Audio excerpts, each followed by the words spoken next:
Hey guys, ഇന്ന് നമ്മൾ നിൽക്കുന്നത് അഡ്വഞ്ചർ പാർക്കിലാണ് വിത്ത് ഫസ്റ്റ്. ഈ അഡ്വഞ്ചർ പാർക്കിന്റെ പ്രത്യേകത എന്താണെന്ന് വെച്ചാൽ ഇവിടെ ഒരു പഴയ ഒരു സിനിമ ഷൂട്ട് ചെയ്തിട്ടുണ്ട്. അതായത് ഒരു ഹിറ്റ് പടം. ഏതാണെന്ന് അറിയോ? മനു അങ്കിൾ. നമുക്ക് ഇന്നത്തെ ദിവസം ഈ അഡ്വഞ്ചർ പാർക്കിൽ പോയിട്ട് മനു അങ്കിൾ എവിടെയൊക്കെയാണ് ഷൂട്ട് ചെയ്യാൻ നമുക്ക് മറ്റേ കമ്പയർ ചെയ്ത് കാണിക്കത്തില്ലേ, അതായത് ഇവിടാണ് മനു. അപ്പൊ നമുക്ക് ആ മനു അങ്കിളിന്റെ സിനിമയിലെ സീൻ എടുത്ത് കാണിച്ചു കൊടുക്കാം. മാത്രമല്ല ഇവിടെ അടിപൊളി ബോട്ടിംഗ് ഉണ്ട്, അതിന് നമ്മൾ പോകുന്നതായിരിക്കും. ഓക്കെ, ബോട്ടിങ്ങിന് ഞാൻ ഇതുവരെ പോയിട്ടില്ല. നമ്മൾ എപ്പോഴും ഇവിടെ വരും, എന്നിട്ട് ഇവിടെ ഇങ്ങനെ ഇരിക്കും. വന്നിട്ടുള്ളത് ബോട്ടിങ്ങിന് ഞാൻ പണ്ട് 7ലെ 6ലെ കണ്ട് പഠിക്കുമ്പോ ഫാമിലി ആയിട്ട് വന്നതാണ് ഗൈസ്. അപ്പൊ ഇന്ന് ആദ്യമായിട്ട് എനിക്ക് തോന്നുന്നു ഫസ്റ്റ് ആയിട്ട് ഇതുവരെ ബോട്ടിങ്ങിന് പോയിട്ടില്ല. എടാ ഞാനൊരു സത്യം പറയട്ടെ, ഞാൻ ഇതുവരെ ബോട്ടിങ്ങിനെ പോയിട്ടില്ല. ഫസ്റ്റിനെ ഇതുവരെ ബോട്ടിങ്ങിന് പോയിട്ടില്ല. ഞാൻ ഇതുവരെ ഫസ്റ്റിനായിട്ട് ബോട്ടിങ്ങിന് പോയിട്ടില്ല. അതായത് ഇനി ഞങ്ങൾ എന്താ കരയിലൂടെ ഫുൾ നമ്മൾ ഓടിച്ചു വളർന്നു. ഇനി വെള്ളത്തിലും എയറിലേ ഉള്ളൂ നമ്മൾ ഒരുമിച്ച്. അപ്പൊ നമുക്ക് ഇന്ന് വെള്ളത്തിൽ പോവാം. ഓക്കെ, ഫസ്റ്റ് റെഡി അല്ലേ? Yes, I am ready. എവിടാ നമ്മൾ നിൽക്കുന്നത്? Adventure park Kollam. ഇവന്റെ അടുത്ത് എന്ന് വൈകുന്നേരം ആകുമ്പോ ഞാൻ ചോദിക്കേ, എടാ വാട എവിടെയും പോവാം, അഡ്വഞ്ചർ പാർക്കിൽ പോയാൽ മതിയാ, അല്ലെങ്കിൽ ബീച്ചിൽ പോയാൽ മതിയാ, അങ്ങനെ പോകും. പക്ഷെ ഇത് പണ്ട് ഞങ്ങൾ ഫസ്റ്റ് വരുമ്പോ ഇവിടെ 4 രൂപ 5 രൂപ കണ്ടായിരുന്നു. ഇപ്പൊ 24 രൂപ ഒരാൾക്ക്. പക്ഷെ ഒരുപാട് എന്തൊക്കെ മോഡിഫൈ ചെയ്ത് കുറെ ജിമ്മും സാധനങ്ങളൊക്കെ അകത്ത് കയറ്റിട്ടുണ്ട്. പക്ഷെ എന്നാലും ഇവിടെ മാക്സിമം ആൾക്കാർ വരുന്നത് ജസ്റ്റ് ഒരു റിലാക്സേഷന് വേണ്ടിട്ട്. അതായത് കുറെ കാറ്റും വേറെ തന്നെ ഒരു മൈക്രോ ക്ലൈമറ്റ് ഇവിടെ ഇങ്ങനെ വന്നിരിക്കും. ഉമ്മയൊക്കെ വരുന്നത് എന്തിനാ അറിയാം? ഇവിടെ മഞ്ചാടി പറക്കാൻ. ഇവിടെ ഫുൾ മഞ്ചാടിയുടെ മരം. അപ്പം ഫുൾ മഞ്ചാടി. അപ്പം മഞ്ചാടി പറക്കി നമ്മള് എന്താ മറ്റേ മൊന്തയിലൊക്കെ ഇട്ടോണ്ട് പോവായിരുന്നു. മഞ്ചാടി തറയിൽ കിടക്കും. അതെല്ലാം മഞ്ചാടി കൂരെല്ലാം പറക്കിടും. ഓക്കെ, നമുക്ക് അകത്തോട്ട് കയറിയാലോ? കമോൺ, ടിക്കറ്റ് എടുക്കാം. ലാസ്റ്റ് വന്നതിനൊക്കെ കുറെ മാറിയിട്ടുണ്ട് കേട്ടോ. അതായത് എനിക്ക് തോന്നുന്നുണ്ട് ഇവിടെ ഒരു ബോർഡ് വെച്ച് റെസ്റ്റോറന്റ് എന്നാണോ? ഈ സാധനമൊക്കെ ഉണ്ടായിരുന്നു ബോർഡ്. ഇവിടെ ഇത് പണ്ട് തൊട്ടേ ഉണ്ട്. ഇവിടെ മെയിൻ ആയിട്ട് കപ്പിൾസ് ഒക്കെ നല്ല വൃത്തി, നല്ല രാവിലെ ഇതായിട്ടുണ്ടായിരിക്കും അടിച്ചോണ്ടിരിക്കുന്ന ചേച്ചിമാര്. ഇവിടെ മെയിൻ ആയിട്ട് കപ്പിളായിട്ട് വരുന്നത്. നമ്മള് കൊറേ നാളായി വന്നിട്ട്. ഇല്ല, എനക്ക് ഇത് പുതിയ സ്ഥലമായിട്ട് തോന്നുന്ന. ഇല്ലടി, ഇത് പഴയ കല്യാണത്തിന് മുന്നേ അല്ലേ വന്നത്? എടി ഈ ഒരു ബോർഡ് മാത്രം ഇവിടെ ആദ്യമായിട്ട് തൂക്കിയിട്ടുള്ളത്. അത് നീ മറന്നതായിരിക്കും. പിന്നെ എന്തിന്റെ ഇവിടെ നില്ലേ, ഇവിടെ എപ്പോഴും കപ്പിളാണ് വരുന്നത്. പിന്നെ റിലാക്സേഷൻ ആൾക്കാർ. ഇവിടെ ഫസ്റ്റ് ടൈം നമ്മളിപ്പോ ഇറങ്ങി വന്നില്ലേ, ഈ സ്ഥലം തന്നെ ആ സിനിമയിലുണ്ട്.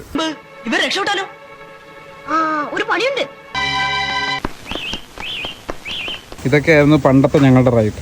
ഇപ്പൊ ഇങ്ങോട്ടൊന്നും നോക്കാറ് പോലും ഇല്ല. ഞാൻ ഷാഹിദൊക്കെ പണ്ട് ഇവിടെ വന്നിരിക്കുവായിരുന്നു. എന്നിട്ട് ഞങ്ങൾ വിഷമങ്ങൾ പറയും. അല്ല, കുതിരപ്പുറത്തല്ല, അവിടെ ദൂരെ. ഇവിടെ ബോട്ടിംഗ് ഉണ്ടോ ഇല്ലയോ എന്നൊരു ഡൗട്ട്. കാരണം വലിയ ഷിപ്പൊക്കെ കിടക്കുന്നു. അല്ലേ, ഷിപ്പെന്നാണ് അതിന്റെ പേര്. വലിയ ബോട്ടൊക്കെ കിടക്കുന്നു. ആ ബോട്ടിൽ നമ്മളെ കൊണ്ടുപോകുന്ന അറിയാൻ വയ്യ. കൊണ്ടുപോയാലും അതൊരു രസമില്ല. അത് പണ്ട് മറ്റേ മറൈൻ ഡ്രൈവിലൊക്കെ പോകുന്ന കണക്കത്തുള്ള ബോട്ട്. നമുക്ക് സ്പീഡ് ബോട്ട് വേണം, എന്നാലേ അവർ എഫക്ട് അറിയാൻ പറ്റും. ഈ സംഭവം എന്താന്ന് മനസ്സിലായ? എന്തുവാ ഈ സ്ഥലം? ഇല്ല, ഇതായിരുന്നു പണ്ട് നമ്മളെ ഫ്രണ്ട്സ് അല്ല, ഇവിടുത്തെ പിള്ളേരെല്ലാം സ്കേറ്റിംഗ് ഉണ്ടല്ലോ, മറ്റേ സ്കേറ്റിംഗ്, അത് ചെയ്ത് പഠിക്കുന്ന ഇവിടെ ആയിരുന്നു. ഇവിടെ പഠിപ്പിക്കുമായിരുന്നു. ഇപ്പൊ ഒന്നും ഇല്ലാന്ന് തോന്നുന്നു. ഇപ്പൊ ഇതെല്ലാം എടുത്തിട്ട് ഫുൾ കോളായിട്ട് കിടക്കുന്ന കേസ്. പണ്ട് ഇവിടെ ഫുൾ ഒരു സമയം എല്ലാരും മറ്റേ വൈകുന്നേരം പിള്ളേരെ കൊണ്ടുവന്ന് പഠിപ്പിക്കുമായിരുന്നു. അതെ, അതുപോലെ എല്ലാരും ഇവിടെ കൊണ്ടുവന്ന് പഠിപ്പിക്കുമായിരുന്നു. ഇപ്പൊ അതെല്ലാം പൊളിഞ്ഞ കേസ്. ഇപ്പൊ ഇത് മൊത്തം എന്താ ലവേഴ്സിനും കപ്പിളിനും വന്നിരുന്ന് സംസാരിക്കാനുള്ള ഒരു ഇടമായി മാറി. ഓരോ മുക്കിലൊക്കെ നമ്മ ചിലപ്പോ കാണത്തില്ല. നമ്മളിങ്ങനെ റാൻഡായിട്ട് ഇങ്ങനെ തിരിയുമ്പോഴത്തേക്കും അവിടെ ഒരു അനക്കം അങ്ങനെയൊക്കെ. നീ ഒഫീഷ്യലി കല്യാണം കഴിച്ചിട്ട് അഹങ്കാരമല്ലേ ഇതിനൊക്കെ? ഞാനിങ്ങനെയൊന്നും പോയിരുന്നിട്ടില്ലാടാ. നമ്മൾ മനു അങ്കിളിന്റെ അടുത്ത ലൊക്കേഷനിൽ എത്തിയിരിക്കുകയാണ്. ട്രെൻഡാണ്.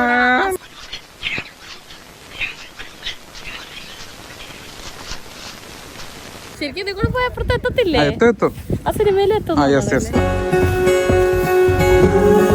ഈ സാധനല്ലേ, ഈ സാധനം ഇത് പണ്ടേ എറണാകുളത്തുള്ളവർക്കറിയാം. ആലുവ മണപ്പുറം എന്ന് പറഞ്ഞാല് മണപ്പുറത്ത് ഈ സാധനം വരും കേട്ടോ. അപ്പൊ പിള്ളേർക്ക് എനിക്ക് തോന്നുന്നത് പൈസ കൊടുക്കണം, 100 രൂപ എന്തോ ടിക്കറ്റ് എടുക്കണം. 100 രൂപ എന്തോ. എന്നിട്ട് അതായത് 10 വയസ്സോ 8 വയസ്സാണ് തോന്നുന്നത്. 8 വയസ്സുള്ള പിള്ളേര്, ആ വയസ്സ് വരെ ഉള്ളവർക്കാണ് ഇതിൻ്റെ അകത്ത് കയറാൻ പറ്റത്തുള്ളൂ. എന്നിട്ട് എനിക്ക് കയറാൻ ഭയങ്കര കൊതിയായിരുന്നേ. എന്നിട്ട് ഞാനും വാപ്പിച്ചിയും കൂടി, ഞാൻ വാപ്പിച്ചെടുത്ത് പറഞ്ഞിട്ട് വാപ്പിച്ച് ടിക്കറ്റ് എടുത്ത്, വാപ്പിച്ച് ഉമ്മച്ചി ഞാനും ഇട്ടായിരുന്നു. എന്നിട്ട് ടിക്കറ്റ് എടുത്തിട്ട് ഇതിൻ്റെ അകത്ത് കയറാനായിട്ട് എന്തുവാ ടിക്കറ്റ് എടുത്തിട്ട് ഞാൻ ഇങ്ങനെ ടിക്കറ്റ് മേടിച്ച് കയറാൻ ഇങ്ങനെ ക്യൂ നിൽക്കുവാണേ. അപ്പത്തേക്ക് അവിടെ വെക്കുന്ന എനിക്ക് പക്ഷെ അന്ന് എന്റെ 8 വയസ്സുള്ളൂ. പക്ഷെ ഞാൻ ഇച്ചിരി ആളുണ്ടായിരുന്നു. എന്നിട്ട് അവിടെ വെക്കുന്ന ആടെ എന്റെ അടുത്ത് പറഞ്ഞ് ഇത് പറ്റത്തില്ല, ഈ കൊച്ചിന് കേറാൻ നല്ല വെയിറ്റ് ഉണ്ടായിരുന്നു. നല്ല വെയിറ്റ് ഉണ്ടായിരുന്നു, കേറാൻ പറ്റത്തില്ല എന്ന് പറഞ്ഞ് കഷ്ടം. നിന്നെ പുറത്താക്കിയോ? അങ്ങനെ എനിക്ക് ഇത് കേറാൻ പറ്റില്ല. ഇനി ഞാൻ ഒരു ചെറിയ വിഷമ വാർത്ത ഉണ്ട്. സ്പീഡ് ബോട്ട് ഒന്നുമില്ല. 10 പേര് മിനിമം ഉണ്ടെങ്കിൽ പോകുന്നൊരു ബോട്ടേ ഉള്ളൂ. അത് കയറണ്ടല്ലോ. അത് നമ്മളെ മറ്റേ ഫോട്ടോ വെച്ചിട്ടൊക്കെ ഞാൻ കേറിയിട്ടുണ്ട്. മറൈൻ ഡ്രൈവില് കിട്ടത്തില്ല സ്പീഡ് ബോട്ട്. വെള്ളമൊക്കെ തോടാം. സ്പീഡ് ബോട്ടാണ് അതിന്റെ ഒരു എഫക്ട്. സ്പീഡ് ബോട്ട് അപ്പോൾ എന്തോ സർവേ നടക്കുന്നുണ്ടില്ലെന്നാണ് ഇവിടുത്തെ സ്റ്റാഫ് പറഞ്ഞത്. സോ ഗൈസ്, നമ്മൾ വിഷമിച്ച് ബോട്ടിംഗ് ക്യാൻസൽ ചെയ്തിരിക്കുകയാണ്. നമുക്ക് ഇനി തൽക്കാലം അഡ്വഞ്ചർ പാർക്ക് എക്സ്പ്ലോർ ചെയ്യാം. കമോൺ, എന്നെ ഒന്ന് വേറെ എവിടെയെങ്കിലും കൊണ്ടോ. ഇത് കൊള്ളത്തില്ല. ജിമ്മ് ഗൈസ്, അറ്റ് ലാസ്റ്റ് നമ്മുടെ ഫസ്ന പോഞ്ഞിക്കര 10 കിലോയുടെ വെയിറ്റ് ലിഫ്റ്റ് ചെയ്യാൻ പോകണം. 10 കിലോ ഉണ്ടെന്ന് തോന്നുന്നു. Yes, 10 kilo. എങ്ങനെയെങ്കിലും ഒക്കെ എടുത്തോ. എങ്ങനെ എടുത്താലും സേഫ് ആയത്. അതെന്താ?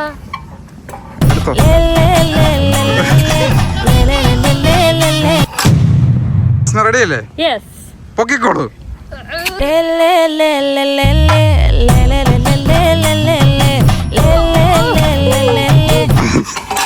പിന്മാറിയിരിക്കുകയാണ് ഫസ്ന.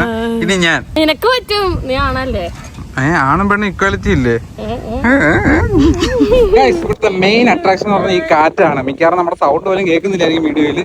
ഈ കാറ്റ് കൊണ്ട്, അതായത് ഈ കാറ്റ് കൊണ്ട് റിലാക്സ് ആവാൻ വേണ്ടിയിട്ടാണ് ഗൈസ് ഇവിടെ എല്ലാവരും വരുന്നത്. ഒരുപാട് സ്ട്രെസ്സുകളും വിഷമങ്ങളും എല്ലാം ഈ കാറ്റത്ത് അങ്ങ് പറന്നു. പിന്നെ മെയിൻ ആയിട്ട് ഈ കാറ്റത്ത് ഇരിക്കാൻ പറ്റുന്ന സ്പോട്ട് ഉണ്ട്. അതുകൊണ്ട് ഇതുപോലത്തെ നമുക്ക് ഈ വെള്ളത്തിന്റെ നടുക്കിരിക്കുന്ന പോലെ ഒരു ഫീൽ ഉണ്ട്. ഗൈസ്, അപ്പൊ സമയം 12:30 മണി കഴിഞ്ഞു. എനിക്ക് നമ്നമ്മയുള്ള സമയം, നല്ല വിശക്കുണ്ട്. അപ്പോൾ ഇന്ന് ഞങ്ങൾ ഒരു തവണ ഫയൽ വാനിൽ ഫുഡ് കഴിക്കാൻ പോയായിരുന്നു. എന്നിട്ട് അവിടെ ബിരിയാണി കിട്ടിയില്ല. അപ്പോൾ ഇന്ന് നമ്മൾ 12:30 കൃത്യം ഫുഡ് കഴിക്കാം, ബിരിയാണി കഴിക്കാൻ. ഞാൻ ഇതുവരെ ട്രൈ ചെയ്തിട്ടില്ല. ഭയങ്കര ഹൈപ്പൊക്കെ കണ്ടു. അപ്പം ട്രൈ ചെയ്യാൻ വേണ്ടിയിട്ട് നമ്മൾ ഇവിടുന്ന് ഫയൽ വാനിലേക്ക് പോകണം. ഇനി അവിടെ ചെന്നിട്ട് കാണാം. ചെറിയൊരു തിരുത്തുണ്ട്. നമ്മൾ ഫയൽ വാന് പകരം നമ്മൾ പോകുന്നത് മഹൽ ഫുഡ്സിലേക്കാണ്. അങ്ങനെ ഞങ്ങൾ മഹൽ ഫുഡ്സിലെത്തി. എനിക്ക് ഇവിടുത്തെ ബിരിയാണി ഭയങ്കര ഇഷ്ടമായി. നല്ല ഭയങ്കര ഒത്തൻറ്റിക് ആയിട്ടുള്ള സ്മെല്ലൊക്കെ ഇവിടുത്തെ ബിരിയാണിക്ക്. അപ്പോൾ നല്ല വിശക്കുണ്ട് ബിരിയാണി. അപ്പോൾ നമ്മൾ ഫുഡ് കഴിച്ചിട്ട് നേരെ വന്നത് കൊല്ലത്തുള്ള ഡെക്കാത്തലോണിലേക്കാണ്. കുറച്ച് നാളായി ഞാനും അസറും വിചാരിക്കുന്നത് ഷട്ടിൽ ബാറ്റ് മേടിക്കണം എന്ന്. ഇവൻ എന്ത് പ്ലെയറാണ്? ഡിസ്ട്രിക്ട് യൂണിവേഴ്സിറ്റി പ്ലെയർ ആയിരുന്നു. ഞാനും കോമ്പറ്റീഷൻസിനൊക്കെ പോയിട്ടുണ്ട് ഷട്ടിൽ ബാറ്റിന്റെ. അപ്പോൾ ഞാൻ വിചാരിച്ചു, ഞങ്ങൾ കുറേ നാളായി വിചാരിക്കുന്നത് മേടിക്കാം. അപ്പോൾ ഇന്ന് ഫൈനലി ഞങ്ങൾ ഡെക്കാത്തലോണിൽ നിന്ന് മേടിച്ചു. അതിൻ്റെ കൂട്ടത്തിലൊരു സ്കിപ്പിംഗ് റോപ്പ് കൂടി. ഞാൻ പണ്ട് നന്നായി സ്കിപ്പ് ചെയ്യുമായിരുന്നു ഗൈസ്, സ്കൂളിൽ പഠിച്ച ടൈമിൽ. അപ്പോൾ ഒരു സ്കിപ്പിംഗ് റോപ്പും കൂടി മേടിച്ചു. അപ്പോൾ നമുക്കിനി ഇത് രണ്ടും കൂടി ബില്ല് ചെയ്യാം ഗൈസ്. ലാസ്റ്റ് ആയിട്ട് നമ്മൾ വീട്ടിൽ കയറുന്നതിന് മുന്നേ ഞാൻ പിച്ച വെച്ച് പഠിച്ചു നടന്ന ഞങ്ങളുടെ സെഞ്ചൂഡ്, അതായത് ഞാൻ LKG മുതൽ 10th വരെ പഠിച്ച എൻ്റെ സ്കൂള് ഞാൻ ഫസ്റ്റിനെ പരിചയപ്പെടുത്താൻ പോവാണ്. ഫസ്റ്റ് നമ്മൾ എറണാകുളം കാര്യമായതുകൊണ്ട് തന്നെ നമ്മുടെ കൊല്ലത്തെ ഒരു കുന്തം അറിഞ്ഞൂടാ. അപ്പൊ ഞാൻ എൻ്റെ ട്യൂഷൻ സെന്റർ അവിടെ കാണിച്ചു. ഇനി നമ്മൾ നമ്മുടെ ഓക്കെ ഗൈസ്, അപ്പം നമുക്ക് നമ്മുടെ ഫസ്റ്റിനെ മോളെ LKG മുതൽ 10th വരെ പഠിച്ച് സ്കൂള് കാണിച്ചു കൊടുക്കാം.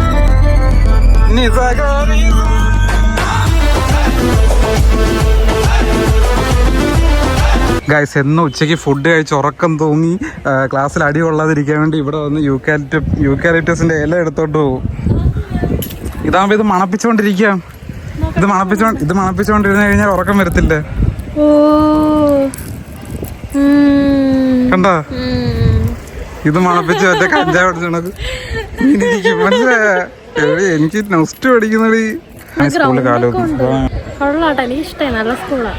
അങ്ങനെ നമ്മുടെ ഇന്നത്തെ ഒരു ദിവസം, നമ്മൾ ഒരു ഹാഫ് ഡേ നമ്മൾ ഇങ്ങനെയാണ് സ്പെൻഡ് ചെയ്തത്. അസറുടെ സ്കൂളൊക്കെ കണ്ടതിൽ വളരെയധികം സന്തോഷമുണ്ട്. കൊള്ളാം. ഇവിടെ നിന്നെ പഠിപ്പിച്ച ടീച്ചേഴ്സൊക്കെ ഇപ്പൊ കാണും. ഇതിനകത്ത് എല്ലാരും എന്നെ പഠിപ്പിച്ചിട്ടുണ്ട്. ഒരു മെജോറിറ്റി 90% പേര് ഇതിനകത്ത് കാണും. സ്കൂള് വിട്ടിട്ടില്ല ഗൈസ്, അല്ലെങ്കിൽ നമുക്ക് ടീച്ചേഴ്സിനെ നമ്മളിപ്പോ ചെന്ന് കഴിഞ്ഞാൽ ക്ലാസ് റൂം എല്ലാം അലമ്പാവും. നമ്മളെ കണ്ട് പിള്ളേരൊക്കെ തിരിച്ചറിഞ്ഞിട്ട് ജനാലെ കൂടെ ക്ലാസ് എടുത്തോണ്ടിരിക്കണ ഇങ്ങനെ നോക്കുന്നത്. അപ്പൊ നമ്മളതൊരു ഗുഡ് മാനേഴ്സ് അല്ല. അപ്പോ നമ്മള് നമ്മുടെ ഇന്നത്തെ വ്ളോഗ് വൈൻഡപ്പ് ചെയ്യുവാണ്. അപ്പൊ അടുത്ത വ്ളോഗ് വരെ